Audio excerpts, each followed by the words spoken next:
And here we go. Digital Adel back with another Hoops Profile Beyond the Backboard podcast for you with my co-host, Matt Hanifan. How you doing today, Matt? We have Summer League to react to, so I'm doing great. My God, actual basketball? Yeah, actual basketball. The best kind of basketball. Dude, I am super excited to talk actual basketball. And I mean, I love evaluating prospects. It's literally what I do for this channel and how it grows and how it's grown throughout the years. But after 6 to 7 months of talking about the same people, it's great to see actual basketball back in the NBA, in an NBA setting. So I'm super excited to talk about it. We're going to get into it, and we're going to race through the California Classic and the Utah Summer League. And yes, that's the name of that actual Summer League. Very generic. Yeah. There's a joke in there somewhere about Utah. But anyway. Oh, no. No. Why do you got to do Utah like that? No. I mean, I love Utah. I love the people of Utah. I mean, they don't have donut shops, but, you know, it's a cool place. Yeah, they don't have great country shops, donut shops and coffee shops, but right. We just lost a section of our audience. It's all right. That's fine. They'll come back when they see Cal Filipkowski play in Summer League. It'll be right. fine. They're like, these guys talk about Bryce Sensabaugh. I'm in. Dude, Bryce Sensabaugh, let me tell you, dude, not to toot my own horn or pat myself on the back, but did I nail that freaking pick or what? Did you see me post my write-up on that from the 2023 NBA draft? I actually did not. Did you? Yeah, I roasted the Brooklyn Nets for taking Isaiah Whitehead over Bryce Sensabaugh. So I had him as underdrafted. I had that he was going to be outstanding scorer if he got in NBA shape and he learned to play with less dribbles. And boy, is he starting to put it together. He showed that at the end of last season, and in Summer League, he's cooking. I'm surprised he was in Summer League. Not me. The reason why is because his big thing is getting in an elite NBA shape and then being able to play with less bounces. And what's the best place to be able to show that is Summer League, because it's very tempting to take a lot of bounces like everybody else, including on the Miami Heat Summer League team. Yeah. I was just surprised just because, like, I mean, his rookie season was, very rough. He shot less than 40% from the floor, less than 30% from deep. And he was kind of like that, kind of like a 3-level-ish score coming out of Ohio State. But then, last year he took like a huge jump in efficiency, opportunity, like all of that. And like that, like obviously scoring has always been his bread and butter, but like he kind of diversified like how he was getting his buckets. Absolutely. And like I was just surprised that this year he was in Summer League. I mean, again, I don't know if it's a situation where like he's only playing these games and then he won't be playing, when they go to Vegas or whatever. Right. I can't say I'm in tune with, Jazz media in that sense. I don't know what their plan is for him. You didn't call Danny Ainge and ask him what he had planned? No, Danny Ainge just hung up on me. I asked him, I was like, so Danny, what do you think about? And then I just hear, he just hang up on me. You didn't tell him to run his own effing team? Yeah, no, I didn't do that. But I found that write-up if you want to hear it. Yeah. It's real quick. It says the Jazz nabbed a potential top 15 pick at number 28. Bryce Sensabaugh, the 19-year-old 6'6", 235-pound shooting guard / small forward at Ohio State. He has every tool in the bag offensively. The question is, will he be willing to work? He shot 48.2% from the field in college, 40.5% from deep. As a bonus, he shoots 83% from the free throw line. If you're going to take a flyer on Derek Whitehead, Nets, then you should take this guy instead. He needs to get in NBA shape. He was very slow feet, but he knows how to use his size and weight against smaller players. He has a nice jump shot, but takes some poor shots at times. He needs to follow through on his jumper a little bit higher, get his legs into his jumper. This is due to his poor conditioning. I would imagine that he doesn't get much lift. He has a nice handle for his size, but lacks the foot speed to capitalize down the lane. He has a quick right to left crossover into a jumper from all over the court. He uses the triple threat well. Yeah. Yeah, that's a good summary of it. I wasn't a huge Whitehead fan either. And I was No. someone who was lower on Sensabaugh in the sense that like the lack of athleticism was like a Right. concern. The Even though he thing, was a really good scorer, and he's always been a good scorer, and like we've right, seen through these 2 summer league games, he had 37 last night. I don't remember like what he shot, but right. he's He's he's a cooking bucket. dudes in this. No doubt. No, but the thing is that what I saw on tape was that he had that kind of a NBA body type, but he had to get in professional shape. And I think that's where the limited athleticism showed up. It wasn't because he wasn't capable of athleticism. He just wasn't in shape to show it off on a night-to-night basis. But there's another guy on the Utah Jazz I want to talk about, and that's Isaiah Collier. Okay. That guy has been playing some fantastic basketball from a defensive standpoint and a facilitation standpoint. I mean, he is cooking guys. He made a full court bounce pass the other day where he did the thing where he changed the angle by going right towards the sideline and then doing a wrap hook pass 3/4 court right in stride to a dude for a dunk. Like, I was like blown away by that passing ability that he showed. And I think he's going to be a player in this league for a very long time. And I think I was wrong on him, not for the fact that I didn't think he could pass. I knew he could pass. I didn't know he was going to lean into that, because there's been a lot of players where I've like, if they just lean into their facilitation, they're going to be a much better player. And he's really leaned into that in Utah. And I love that about his game. Yeah, and that was something you saw like the last 3 or 4 months last season. Right. I don't remember what the final numbers were, but he really assumed that point guard role and ran with it. And the thing that I've been impressed, especially with these first 2 games, is like his not only his ability to play make, but his ability to create advantages by himself, like with his quickness and whatnot, and then reacting out of that. Like that's something that's like a real weapon. Like if you're even whether you're a small guard or not, if you're able to create advantages without a screen or something like that, and then you're able to, to make good decisions, make good passes, and set up your teammates for success, like that's such a huge asset. Obviously, I think again, to both yours and my own evaluation at the time, and as we'll let throughout the shot still needs to come. Like he still needs to be like an effective 3-point shooter, or at least like maybe like not even like just an average 3-point shooter, because that's still not there. Obviously, there was glimpses of it here and there this last season, but it wasn't anything consistent. It wasn't anything to like write home about. And so once he figures that out, or once he gets closer to the median of average 3-point, like 35-ish%, then I think he becomes even more dynamic. He becomes even more dangerous as an on-ball threat, and even as an off-ball threat. What did you just say? He can become dangerous as an on-ball and off-ball threat. Speaking of dangerous, danger for the Miami Heat. I didn't know where you're going with that. I was like, what? Did I say something wrong? I just looked up his percentages, and he's shooting 85% from the field in summer league. Danger. 7 of 8. Yeah, he's had 13.6. He made 6 out of his 7 field goals.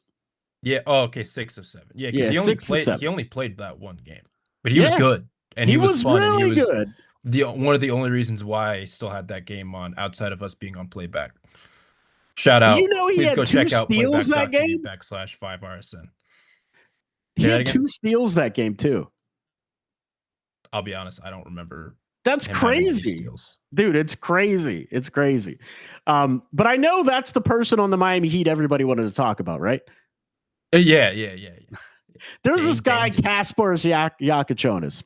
Let's talk about him since I segued into the Miami Heat. Mm-hmm. He's not played well, right? Like the whole team hasn't played well. And so it's not just on him.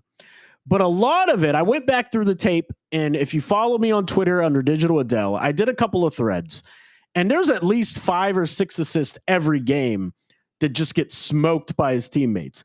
Either they miss the pass, they fumble the pass out of bounds, they brick the three. He's getting people wide open looks, and they're just not converting. And also, a guy like Gardner, people won't know, ignore the name if you don't know, it doesn't matter. He plants himself on a three-point line and does not move. So in high-level basketball, you got to react to the spacing around you. You can't just stay planted in one spot. So, like, sometimes Yakachonis is making the right read, trying to cut up to the wing, and then, like, the guy that's supposed to go to the three-point line at the top of the key, they kind of just stand there and get in each other's way. And that's why the spacing looks so clunky. But tell me what you think about Kasparas Yakachonis and Kel'el Ware in his second year. So, Yakachonis, I am with you. I remember saying this during the first game when we were on playback, that, like, he had at least 5 or 6 potentials, within, like, the first half, first 3 quarters, whatever. And they just weren't, like, to your point, something bad would happen. Obviously, I don't think he's been perfect. Like, I don't think he's been great with the on-ball reps that he's had, but it's one of those things where I want him to continue to work through it, and I want them to allow him to do that. And they haven't really allowed him to do that, which has been my biggest gripe. Obviously, it's Summer League. I know a couple people on Twitter were talking to me about, like, well, okay, he's, they're setting him up for this kind of role because this is the role that he's going to be in an NBA context. And it's just like, no, well, you drafted him to be a point guard. Yeah, he's not an off-ball guard. Yeah, like, he might have more off-ball responsibility as a rookie, but at the same time, you want to, it was mixed in a way that just I didn't like. It was in a sense like he was playing off ball too much. I'm okay with the split. Like, I'm not saying he should, have the ball every single possession or whatever the case is. Like, obviously he was capable of being an off ball player at Illinois. Right. I expect kind of the same at the NBA level once he becomes more acclimated and comfortable in his environment. But it was one of those things where it's just like, I don't like how they were using him. Not to say that he was great when he did have the ball, because he wasn't. To your point, he was making good reads. Like, I'm not saying he wasn't doing that, but there was just, again, like, sometimes, the lack of burst wasn't, like, he had the burst wasn't there. He wasn't necessarily creating advantages with the ball in his hands. There were a couple of times where, it got poked away from him. And it's just like, those things are going to happen, but, like, obviously something that, in the amount of limited, like, it was a high ratio for someone who had a limited amount of on-ball reps. Defensively, I think I've been way more impressed with him. The hustle plays are there. And that's something that I've liked about him. Is that, like, even though stuff hasn't been going well for him offensively, the stuff, the little things like, the tip outs on the glass, or him defensively, him diving for loose balls, all that stuff, like, that stuff I like a lot. And I like that he's not getting in his own head about that on the other end of the floor, despite struggling offensively, which I'm sure he's also pissed about not being as good offensively as he has been through these 2 games. Kel'el's different. Kel'el, he's had a few good dunks. He had the poster on Trey Jameson in the Lakers game, the second one. Prior to that, though, Jameson parked him under the basket and then got an and one on him right before that poster. It's been alarmingly bad. Yeah, I'm with you there. How rough Kel'el has looked, especially after last year. Right. And I don't want to attribute it to the guard play, because the guard play, obviously, with Stevens, who just signed a 2-way deal with Sacramento today, which kind of makes me so sad. Yeah, it kind of is like a stab in the chest. And it's Isaiah Stevens, for the audience who doesn't know. 6-foot point guard out of Colorado State, teammate to Nick Clifford. They are reunited in San Francisco. You just had to throw that in there. I did. I had to stick the knife in a little bit. But before you continue, hold that thought on Kel'el Ware. When we come back on the other side of this, we got to pay some bills. And so our sponsorship, because we're going to be traveling soon, Matt. We're going to be well, I am. I'm going to be traveling out west to Las Vegas for the NBA Summer League. And with that, the sponsor of our show here at the Hoops Profile Beyond the Backboard podcast for today, we're introducing a game changer, Level 8 cases. If sleek, durable, and thoughtfully designed luggage is your style, then Level 8 delivers like an all-star on game night. They're perfect for traveling to games or wherever your journey takes you. Like a great team, we share a commitment to top-tier performance. Level 8 luggage stands out for its quality and design that you'll love, whether you're on a short getaway or an epic expedition. This partnership isn't just about luggage. It's about taking every journey to the next level, just as we aim to do with every episode. Don't wait. Visit level8cases.com. Use the code level8hoop10 for 10% off your next trip companion. That's level8hoop10. And in July, there's a special promo code. It's PREAS20. I'm going to put it in the description below. It gives you 20% off site-wide exclusive anniversary promo. July 2nd to July 23rd. Unlimited during that promo period, but it can't be combined with any other offers. That's PREAS20, and I'll put that in the description of the video down below as well. But let's get back to the hoops. I'm not in Vegas yet. Finish your thought about Claire Ware, Matt. Yeah, it's been alarmingly bad. Like, I don't want to attribute it to the guard play just because it's like the guard play last year's summer league, specifically with Stevens, was much better than what we've seen through these, 2 games. Obviously, to contextualize it a little bit, a lot of these guys are fighting for their careers, their professional basketball careers. Like, these guys want to get their own, and like, to a certain extent, I get that. But you've talked about this. I've talked about this a little bit as well. But you also want to have like winning habits. You also want to impact winning in a way. And just because you want to score 20 points in a game doesn't mean you're always, impacting winning. It varies player by player. And so with Kalel, the little things haven't been done. No. The body positioning, I don't think's been good. The rebounding, I don't think's been that good, or at least it hasn't been, all that impactful. The overall effort hasn't been good. I was going to get to that point. Like, the shot selection has been concerning. Like, yeah, I get he took the one dribble step back 3. If he took that in a game, I'm yanking him. Like, there's no way I'm allowing him to take that shot in an actual basketball game. Right. And to me, just, I don't know, like, I know people, I mean, the motor's been such a big concern, and I know a few people have brought up, like, well, maybe he's just trying to avoid an injury. If he's at Summer League and he's trying to avoid an injury, if he's playing, why is he at Summer League? Why is he playing at all? Like, that should not be, like, we've lost the plot. If, like, 100%. Like, if he's playing not to get hurt, you don't have to play him at all. You're there to build winning habits. You're there to build winning habits. And if you're building nothing but bad habits, 100%, I do not want you there. That's exactly right.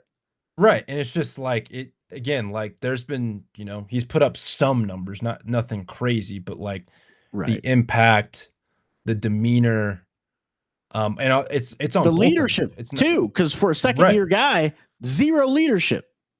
Yeah, it's just, I don't know.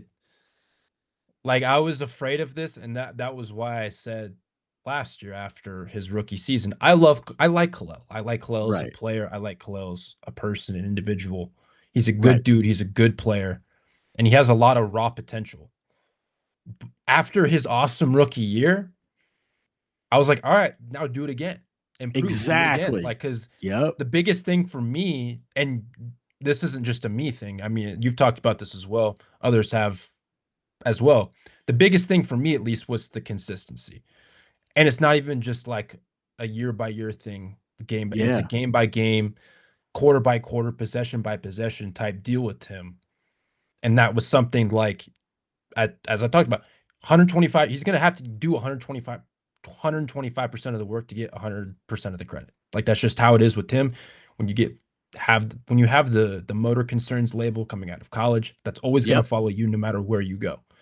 And so the fact that this is creeping up, it's not even in an NBA game, it's a summer league game. Like, what are we talking about? Like, you should be dominating these games. He should be dominating. He hasn't faced the center.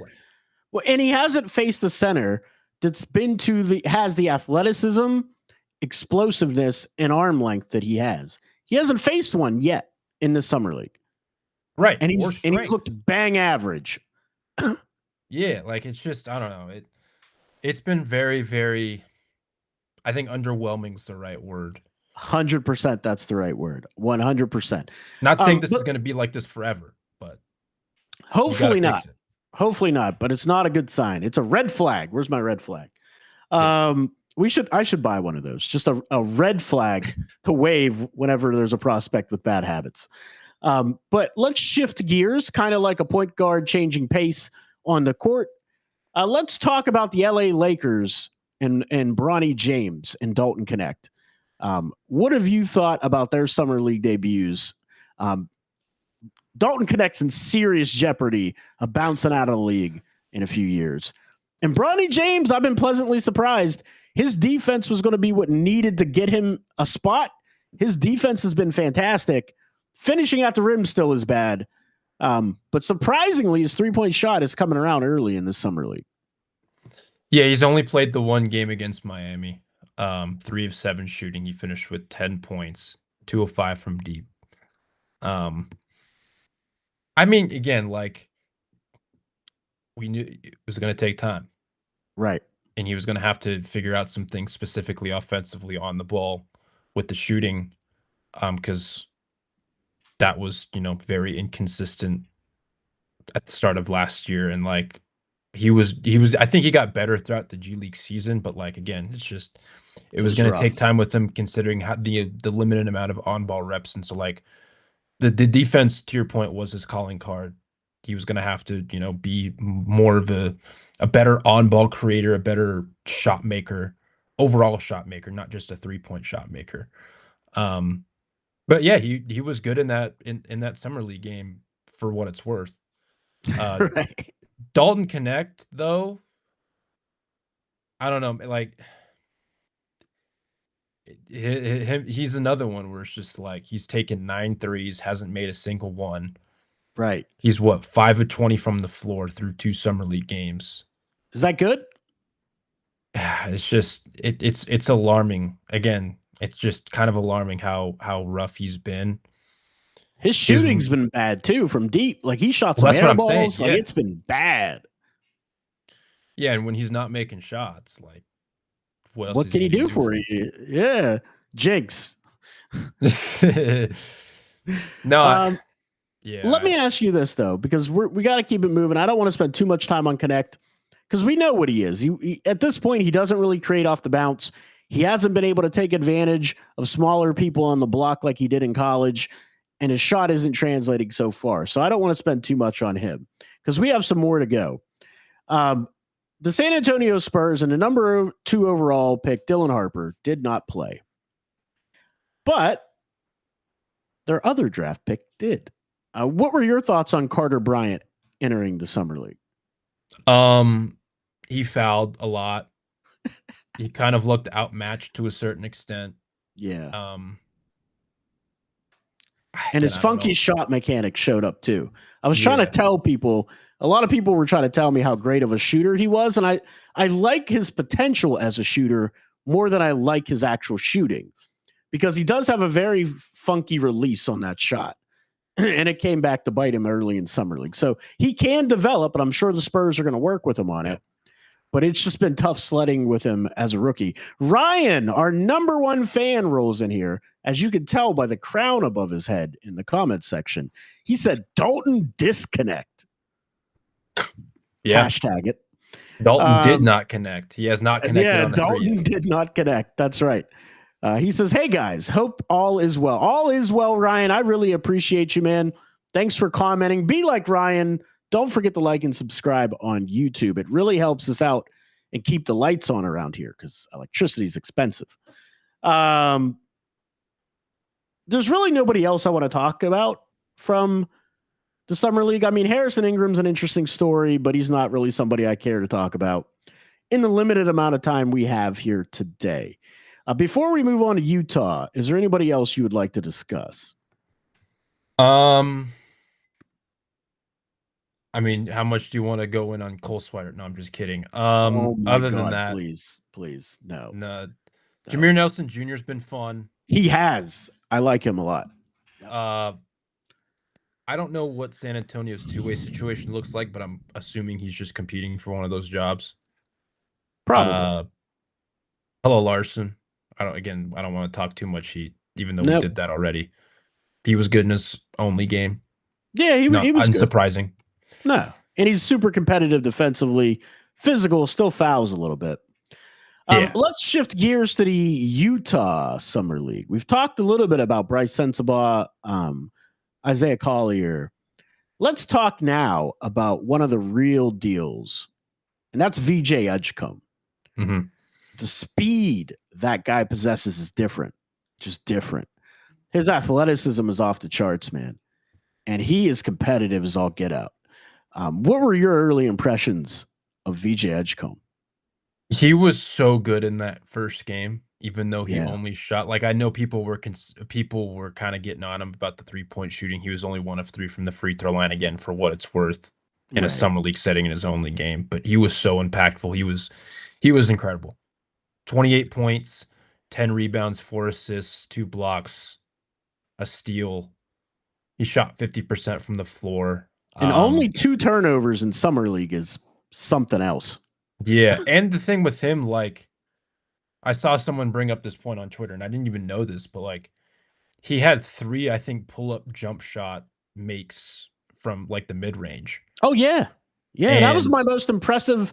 The thing I was most impressed with was the speed, the separation, even against a double team, where he would sprint to a spot of open space, rise up, square his shoulders on balance, and drain a midi. yeah, and someone the reason why I bring that up is I didn't even know this, but someone mentioned on Twitter that he didn't take like 3 at all in a single game at Baylor. And it was like that was kind of crazy. Or it makes sense. It was either he didn't take 3 or he didn't make 3. I mean, But in still Baylor's crazy. offense, I didn't even think about that. Baylor's offense is all threes and right. and dunks. Yeah, that's true.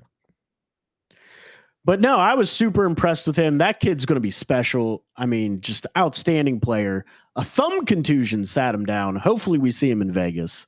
Yeah. Jalen Wells was back for Memphis. I was super happy and excited to see him back.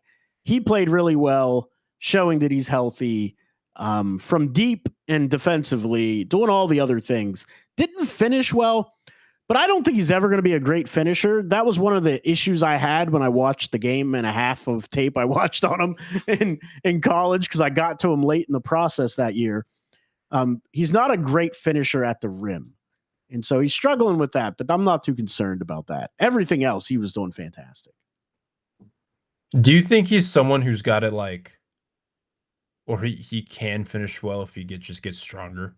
Or do you think he's kind of capped out on his frame or close to capping out? That's the thing. His frame isn't very, it doesn't look like it supports mass very well. So, I mean, he's like wiry strong, but I think this is really the best he's going to get. He's in incredible shape. Like, he's in incredible shape. So I don't really think that's going to be an issue, but I just think it's just a limitation to his game that he's always going to have. He can improve at it. He can get like a little bit better at it, but I don't ever think he's going to be like fantastic. Picture like Duncan Robinson, how over okay. No, seriously, because Duncan couldn't finish at all when he came into the league at the rim. And then as his career went on, he actually got better at it. Like, he got really to a point where you had to respect it. I mean, it still wasn't fantastic, but you had to at least respect it. But along those lines, there was another guy in that same draft class for Oklahoma City Thunder, AJ Mitchell. Here's what I think about AJ Mitchell. He has the ability to be a professional scorer, but he's got to lean into the facilitation for others and create for others if he's going to continue to progress in the league.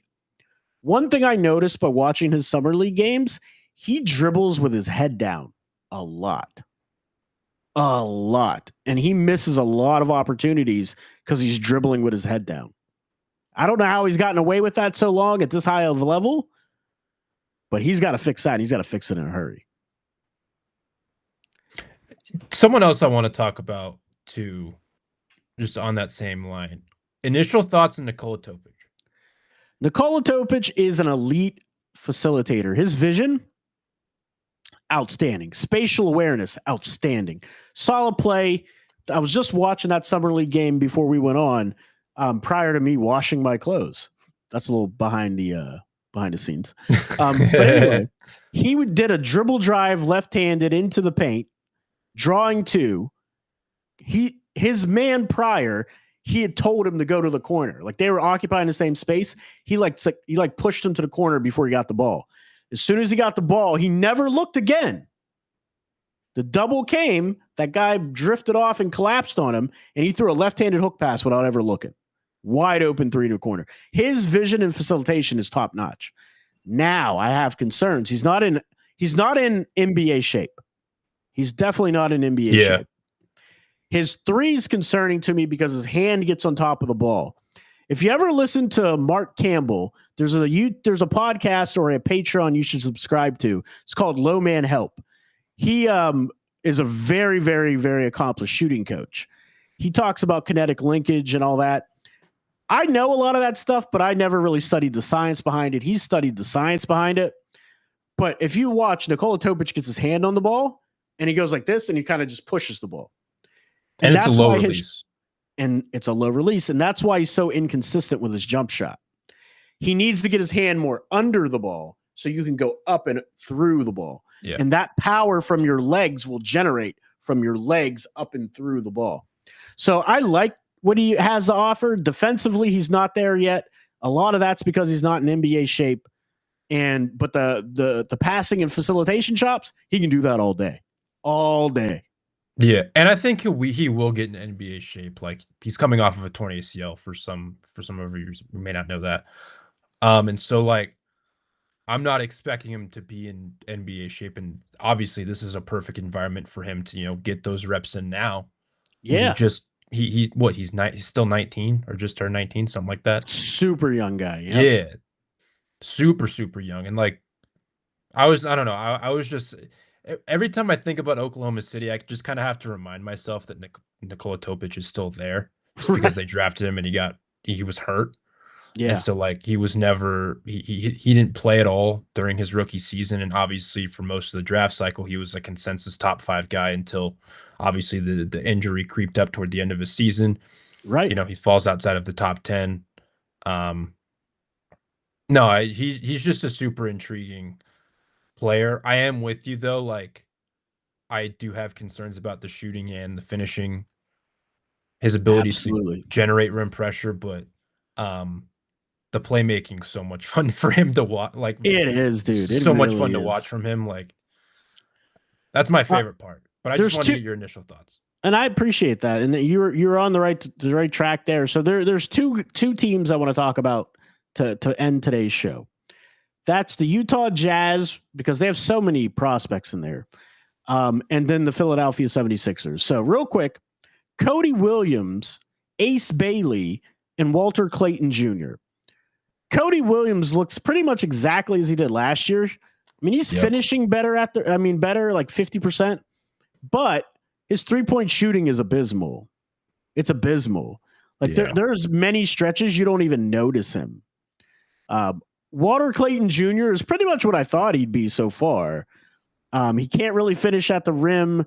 He's going to be able to knock down some shots for you, but he looks like he's just trying to fit in. Like he doesn't look like he's playing his normal game. And an Ace Bailey looks like Ace Bailey. He's taking every shot he can find. He's an elite tough shot maker. Sometimes he makes them. Some games he doesn't. First game, terrible. Second game, great. Yeah, his first game was 3 of 13. Yeah, it wasn't great. 8 points, something like that. Rod Wave last night, but Rod Wave, welcome in. Thank you for leaving a comment. Don't forget to like and subscribe. He says, not athletic, big issue. These games are for him to learn. Who are you talking about, Rod Wave? I'm guessing it's Topic. I'm guessing it's Cody Williams. I don't know. It might be both. Yeah, Cody. I don't know. This is kind of my eval when we drafted. What am I talking about? When he got drafted, I was gonna say, can I get that GM money? Time, and I don't know if it's like how much upside is actually there for him right now. Right. I don't know if there is a ton. Mm-hmm. I agree. I mean, yeah, 3 for 12, or excuse me, Yeah. Hold on. Am I doing that math right? 33%, whatever it is. Right. Not 3 for 12, but you get the gist. I get the idea. Let me ask you this question because we're going to shift gears really quick. Rodwave says he might not play this year. Again, Rodwave, who are you referring to? You're keeping me in suspense. It's 3 for 9, not 3 for 12. My math is terrible. 3 for 9. But that was what he shot from deep his first 2 games of Summer League. Yeah.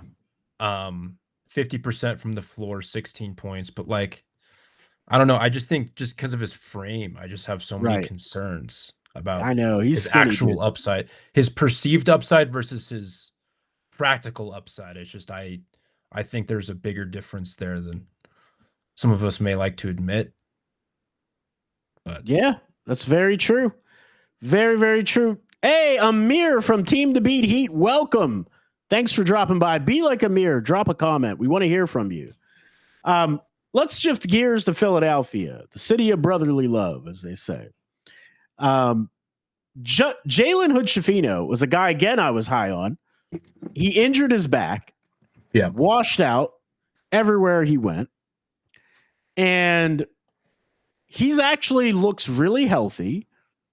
He looks like he's going to be able to make a push to make a roster. What he does well is get people on his hip, hit that midi, or facilitate out of it. Yeah. Now, his handle needs to be tighter still.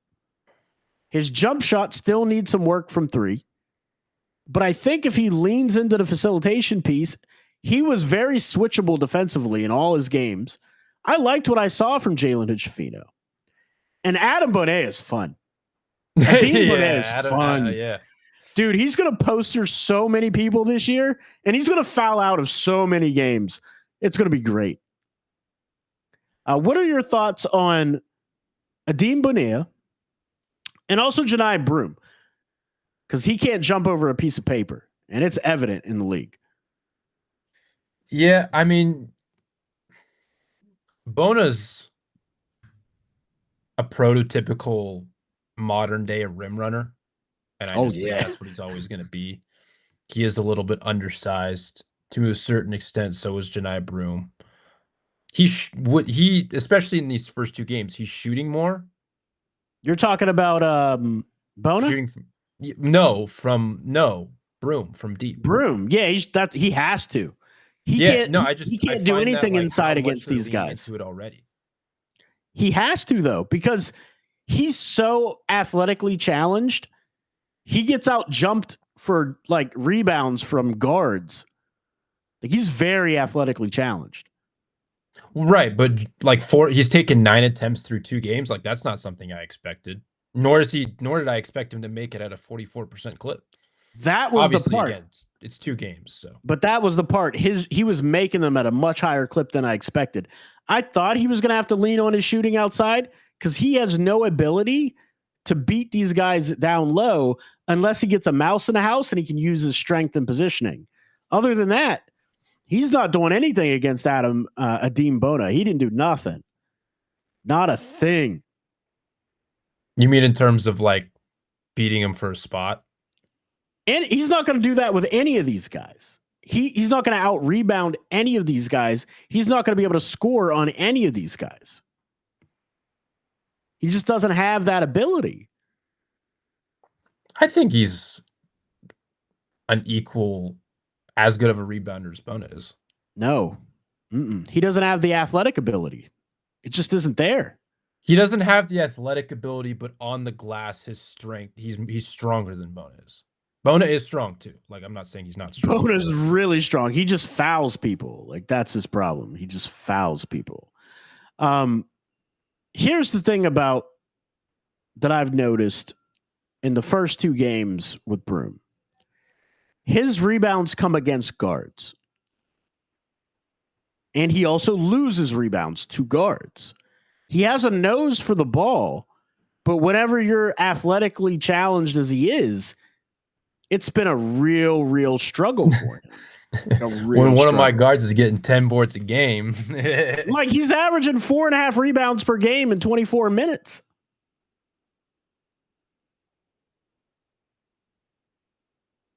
Is he going to be outside of like a guard going to the rim? Is he going to be blocking shots at the next level? I don't think so.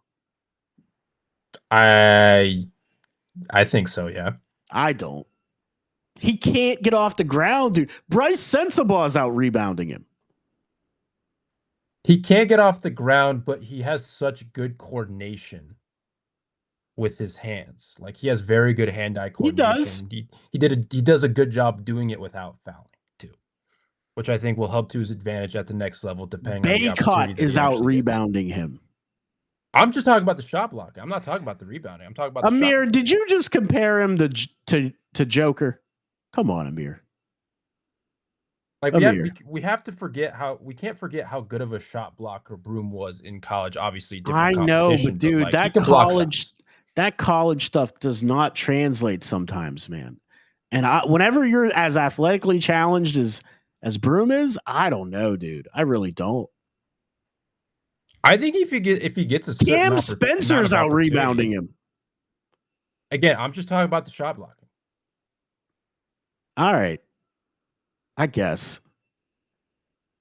TBD, to be determined, guys. To be determined. I'm out on Janai Broom. I was out on him before the draft. I mean, we're to our point earlier about some of these guys. 2 summer league games. It's 2 summer league games, but yeah, I'm standing on my mountain, and you can't stop me. But no, that's all I got for today, Matt. Is there anything else you wanted to tell the people before we get out of here? No. All right. Well, don't forget to like and subscribe. You can find me at Digital Adel on every social media, including Instagram, which we're building out. That's digital_Adel, since they don't allow spaces. And for some reason, my name's taken. I don't know why. I don't know who has it. But anyway, it's digital_Adel on Instagram. And then on Twitter, Digital Adel, all one word. And you can find me here at Hoops Profile and in playback.tv/5RSN, where I am a contributor along with Matt Hanifan. Where else can they find you, Matt? At NPH_824_ on Twitter. You can find me at hot.hoops.com, PendettaSportsMedia.com, MountainWestConnection.com, as well as playback.tv/5RSN and playback.tv/Hoops Profile. Awesome, dude. Great stuff. We'll see you next time.